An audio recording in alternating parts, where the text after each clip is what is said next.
definitely. Well, yeah, it's like aging like fine wine or whiskey. Yeah. The hard. Well, a lot of the hard. The elbow grease pays off.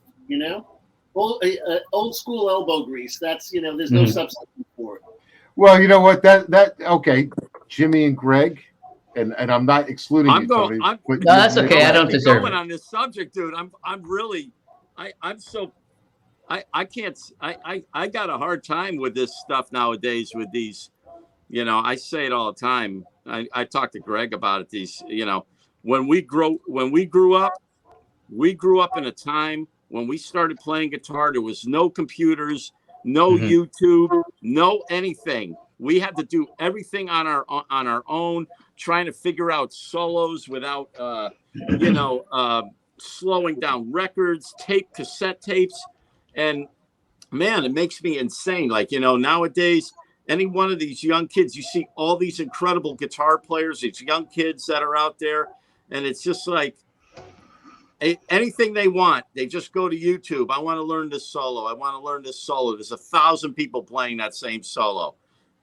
Everybody, it's from everybody too. It's just like it even though it's hard to take the time to sit and learn something note for note. If that's what you're into, I'm not into that whatsoever. But if that's what you're into, I understand it takes a lot of time and it's a lot of brain work and everything. But to me, doing that all the time takes away from you creating and building as a guitar player yourself. I mean, I see all these kids, these young guitar players that are just concentrating on copying guitar players note for note. They post videos. Look what I could do. I learned this note for note. Look I got this, and you very rarely see them just do something of their own, and that just makes me crazy because these guys are so talented and they're wasting their time. I mean, to me, I don't know, maybe I'm saying it wrong. I don't mean wasting your time. They're putting too much effort into trying to copy something as opposed to create what they could create, Interesting point. Joe. Yes. Your thoughts on that? Well, as a Berkeley instructor. One thing that's kind of ironic is like you could have somebody playing you could have like some young player playing a solo by the artist, and then more people are actually watching the younger player as opposed to the actual dude who wrote the tune and is playing the tune. You know what I mean? Like somebody will be doing a cover of like something by somebody, and it's like, well, why don't you watch the actual guy play it? No, that they'll go to the source of like whatever kid has the most views, like that's actually executing the solo, as opposed to well, let me see if there's a live version of the artist playing it or whatever, no matter who it is.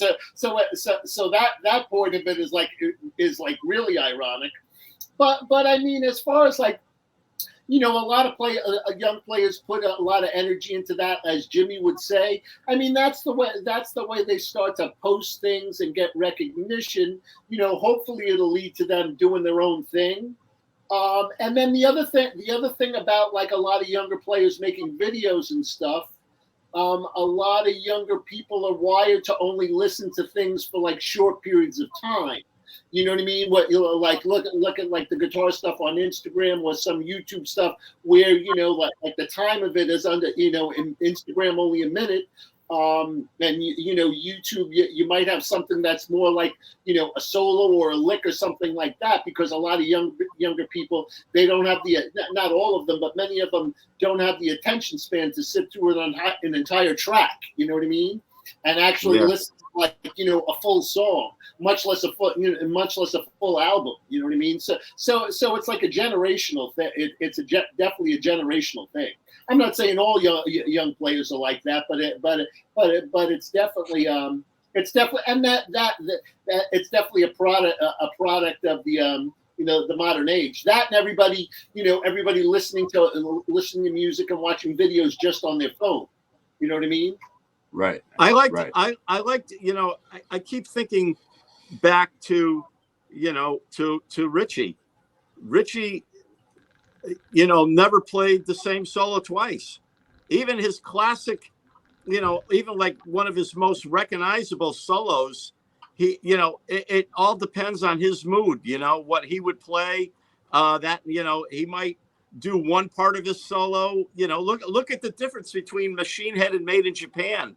What he played just on those two records, he just, I like the whole idea of experimenting. I like experimenting and trying things. I guess my point that I was trying to make was like, as opposed to, there's nothing wrong with learning something note for note, but at some point you have to just take certain elements from something and start creating your own thing. And that's what something like Richie would do. He would just whatever the mood struck him, he would just try, he would create. He would always be doing something.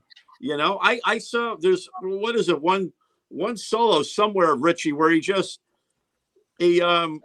think it's in Burn and some live version where he just held a note and just tremolo picked the whole solo. He didn't play practically anything else except for when it went to that crazy little lick that he does on the G string going down.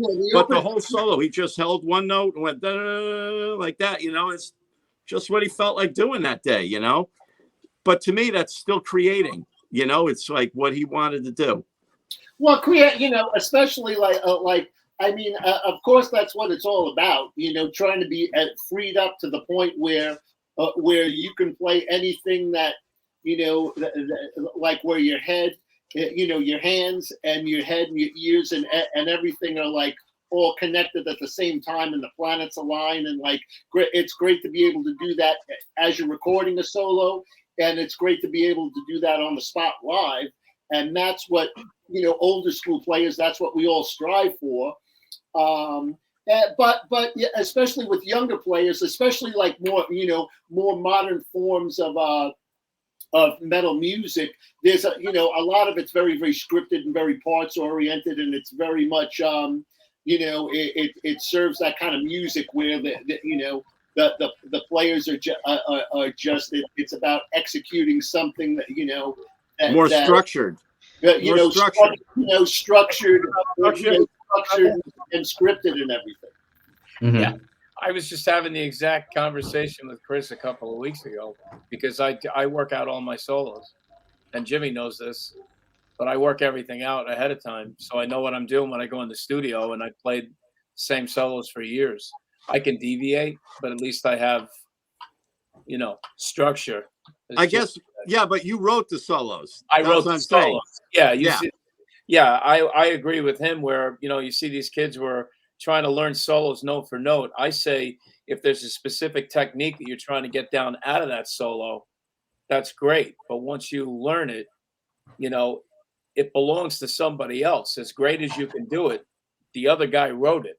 That's where the greatness lies. It's not that you can play it note for note. It's the origination and the creativity that created that solo, and that's where my angle. That's exactly the same. That's exactly the same thing I do when I do all these country picking videos. I'm not a country picker, but I just love that style of guitar so much that I've taken it and. I like to do things like that. It's experimenting. It's like, I'm not a guy, I couldn't go to Nashville and step into the shoes with those cats down in Nashville. But for what I'm trying to do, to create something, I'm trying to take that style, add more of it into my normal style of playing. Cause I don't play like you guys. First off, you guys are more, and I'm saying this in general to the three of you, especially because I'm not a neoclassical player at all. I don't have that style in me. I never sat and it's just something I never spent too much time. I love it more than anything. I love harmonic minor. I love diminish. I love the arpeggios and anything, but I can't sweep an arpeggio worth of shit. And that's the God's honest truth. I suck at sweeping arpeggios.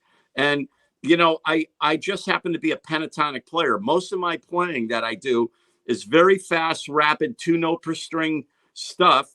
sort of like what Eric Johnson might do, that type of pentatonic type playing. So I like incorporating some of that country thing, but I like doing my shredding stuff is a little bit different than the neoclassical thing with the harmonic minors and all that stuff. It's so I just try to take a whole bunch of shit that I could get and mash it together to try and create something. That's what I try to do, as opposed to like for example, I'll just tell you real quick. I don't know what piece it is. I told Greg the other day, or it was something that Yngwie does, this pedaling lick on one string.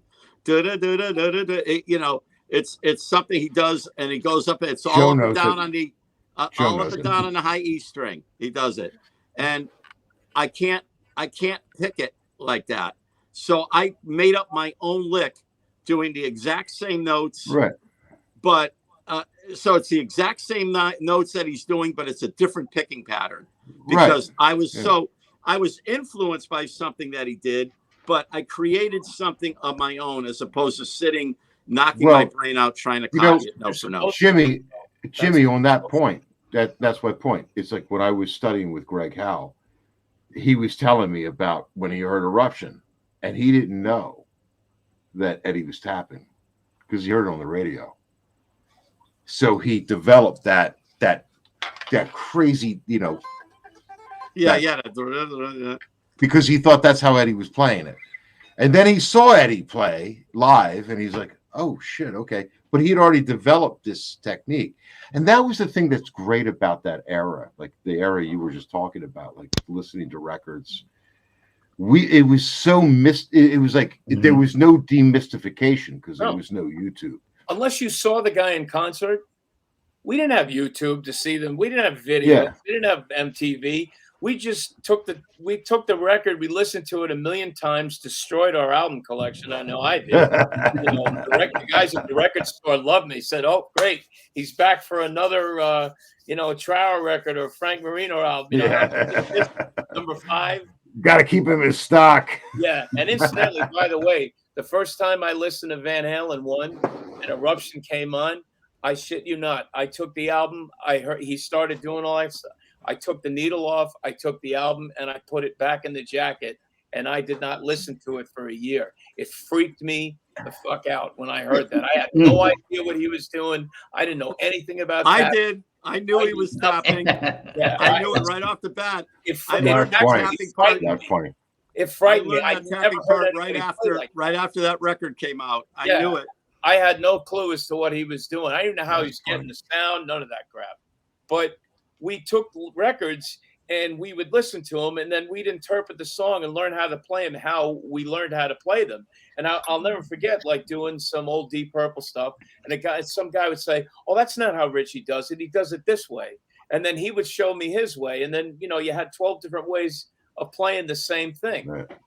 But now you just go on YouTube and the guy's there. Oh, here's how I do it. We never had any of that crap. I remember Paul Gilbert's first instructional video that he did for, I forgot what that company was. Hot Licks. That was like the biggest thing that ever REH happened for us. The VHS tape with Paul Gilbert showing all that crap. He was like one of the first guys to do it. And I was like, oh my God. I said, not that I could do anything he was doing on there, but but prior to that, we had nothing. We had our ear and a turntable, and that was it. And that I think that's what helps develop the style, right? Because you don't have that. You don't have that. You have only an interpretation. And I think all art is progressed from interpretation, not from the aping aspect.